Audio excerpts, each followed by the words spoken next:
Ration card रे आसीगला खुशी खबर। जदि आपणकर राशन कार्ड अच्छी आपण भी नूतन राशन कार्ड बनाया पाई चाहूँगी तेबे जानि रखु सरकार जारी कले आउ एक बड़ घोषणा। एबे आपण मध्य पाई परिबे नूतन राशन कार्ड। खाली सेतिकी नुहे, जो मानकर कार्ड अच्छी से चाहे नूतन नाम मध्य जोड़ी पारिबे।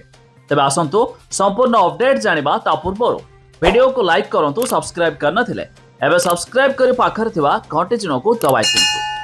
आपण जानिछंती राशन कार्ड अधीन रे सरकार समस्त को मागणा राशन सामग्री लाभ मध्य देइथांती। एही मध्यरे पूर्वरु राशन कार्ड रे आवेदन कले सते एहा मध्य अप्रूव हेउ नथिला। तबे एबे मिलुथिबा सूचना मुताबक एबे आपण चाहिले नूतन राशन कार्ड पई आवेदन करि पारिबे।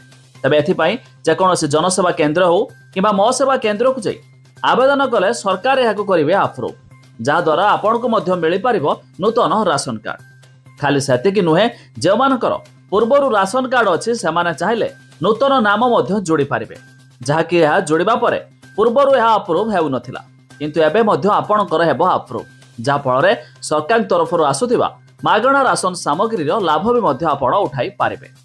एहा छडा जानि रखंतु एक सूचना मुताबक राशन कार्ड रे एपर्यंत आम ओडिसा रे 19 लाख हिताधिकारी ई-केवाईसी करिनाहांती। तेबे एहा मध्य ई-केवाईसी करिबा कंपलसरी बोली किछि दिन पूर्वरु सरकार मध्य घोषणा करथिले। तेबे जो माने राशन कार्ड रे ई-केवाईसी करिनाहांती तेबे खूब शीघ्र मध्य सेमानकर नाम राशन कार्ड रो बातिल होई पारे।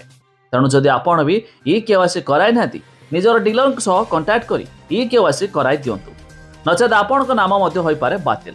आ जो मानकर नाम कटिछि सेमानक जगह रे पुणी नूतन राशन कार्ड हिताधिकारी को कराजिवो शामिल। तेबे अधिक जानिया पई वेबसाइट रो लिंक आमे डिस्क्रिप्शन लो देइछु, आपण माने जाई मध्य चेक करि पारिबे।